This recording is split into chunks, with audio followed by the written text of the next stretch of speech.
Dick Sands his bitter and heart-rending cry, "We are in Africa, in the very haunt of slave drivers." Too true it was that he found himself and his companions in a land fraught with such frightful peril. He could only tremble when he wondered on what part of the fatal continent the pilgrim had stranded. Evidently it was at some point of the west coast, and he had every reason to fear that it was on the shores of Angola, the rendezvous for all the caravans that journey in that portion of Africa. His conjecture was correct; he really was in the very country that a few years later and with gigantic effort was to be traversed by Cameron in the south and Stanley in the north. Of the vast territory with its three provinces, Congo, Angola, and Benguela, little was then known except the coast. It extends from the Zaire on the north to the Norse on the south, and its chief towns are the ports of Benguela and St. Paula de Loanda, the capital of the colony, which is a dependency of the kingdom of Portugal. The interior of the country had been almost entirely unexplored.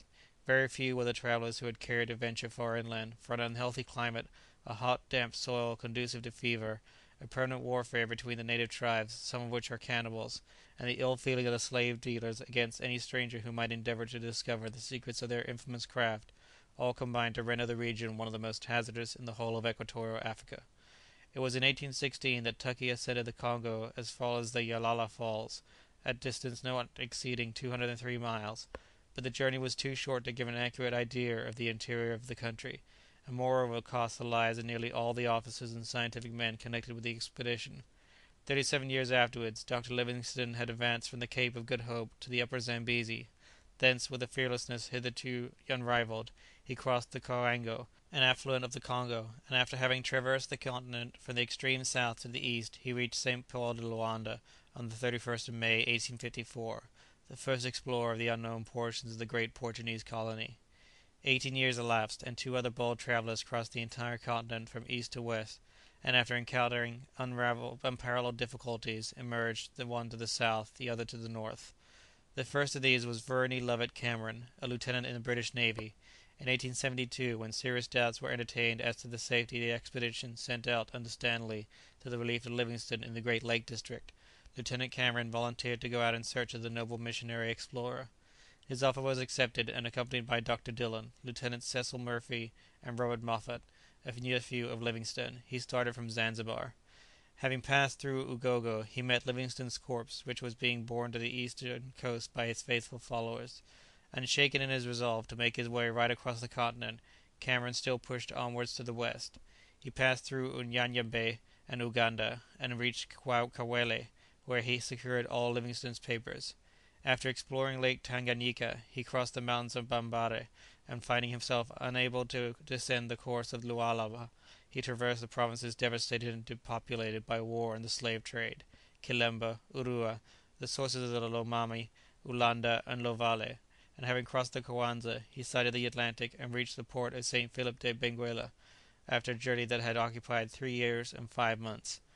Cameron's two companions, Dr. Dillon and Robert Moffat, both succumbed to the hardships of the expedition. The intrepid Englishman was soon to be followed into the field by an American, Mr. Henry Moreland Stanley. It is universally known how the undaunted correspondent of the New York Herald, having been despatched in search of Livingstone, found the veteran missionary at Ujiji, on the borders of Lake Tanganyika, on the 31st of October, 1871. But what he had undertaken in the course of humanity, Stanley long continued in the interest of science, his prime object being to make a thorough investigation of the Lualaba, of which, in his first expedition, he had only been able to get a partial and imperfect survey. Accordingly, whilst Cameron was still deep in the provinces of Central Africa, Stanley started from Bagamoyo in November 1874. 21 months later he quitted Ujiji, which had been decimated by smallpox, and in 74 days accomplished the passage of the lake and reached Nyangwe, a great slave market previously visited both by Livingstone and Cameron. He was also present at some of the horrible razzias perpetrated by the officers of the Sultan of Zanzibar in the districts of Marunzu and Manyuema. In order to be in a position to descend the Lualaba to its very mouth, Stanley engaged at Nyangwe 140 porters and 19 boats. Difficulties arose from the very outset, and not only had he to contend with the cannibals of Ugu Su, but, in order to avoid many unnavigable cataracts, he had to convey his boats many miles by land. Near the equator, just at the point where the Lualaba turns north-northwest, Stanley's little convoy was attacked by a fleet of boats, manned by several hundred natives, whom, however, he succeeded in putting to flight. Nothing daunted, the resolute American pushed on to latitude 20 degrees north, and ascertained beyond room for doubt that the Lualaba was really the upper Zaire or Congo, and that by following its course he should come directly to the sea. Beset with many perils was the way. Stanley was in almost daily collision with the various tribes upon the river banks. On the 3rd of June, 1877, he lost one of his companions, Frank Pocock, at the passage of the cataracts of Massassa, and on the 18th of July he was himself carried in his boat into the Mbelo Falls, and escaped by little short of a miracle. On the 6th of August the daring adventurer arrived at the village of Nisanda, only 4 days from the sea. 2 days later he received a supply of provisions that had been sent by two Emboma merchants to Banza Mbuku, the little coast town where, after a journey of 2 years and 9 months, fraught with every kind of hardship and privation, he completed his transit of the mighty continent. His toil told, at least temporarily, upon his years, but he had the grand satisfaction of knowing that he had traced the whole course of the Lualaba, and had ascertained beyond reach of question that as the Nile is the great artery of the north, and the Zambesi of the east, so Africa possesses in the west a third great river, which, in a course of no less than 2,900 miles, under the names of the Lualaba, Zaire, and Congo, unites the Lake District with the Atlantic Ocean. In 1873, however, the date at which the Pilgrim founded upon the coast, very little was known of the province of Angola, except that it was the scene of the western slave trade, of which the markets of Bihe, Kasanga, and Kasindi were the chief centres. This was the country in which Dick Sands now found himself, 100 miles from shore, in charge of a lady exhausted with fatigue and anxiety, a half-dying child, and a band of negroes who will be most tempting bait to the slave driver. His last illusion was completely dispelled. He had no longer the faintest hope that he was in America, that land where little was to be dreaded from either native, wild beast, or climate.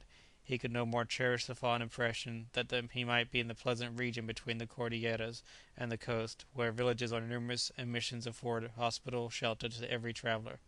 Far, far away were those provinces of Bolivia and Peru, to which, unless a criminal hand had interposed, the Pilgrim would certainly have sped her way. No, too truly this was the terrible province of Angola, and worse than all, not the district near the coast, under the surveillance of the Portuguese authorities, but the interior of the country, traversed only by slave caravans, driven under the lash of the havildars. Limited in one sense was the knowledge that Dick Sands possessed of this land of horrors, but he had read the accounts that had been given by the missionaries of the 16th and 17th centuries, by the Portuguese traders who frequented the route from St. Paul to Luanda, by San Salvador to the Zaire, as well as by Dr. Livingstone in his travels in 1853, and consequently he knew enough to awaken immediate and complete despair in any spirit less indomitable than his own. Anyhow, his position was truly appalling. End of part the second, chapter 1. Recording by Alexi Talander, Davis, California. www.alexitalander.com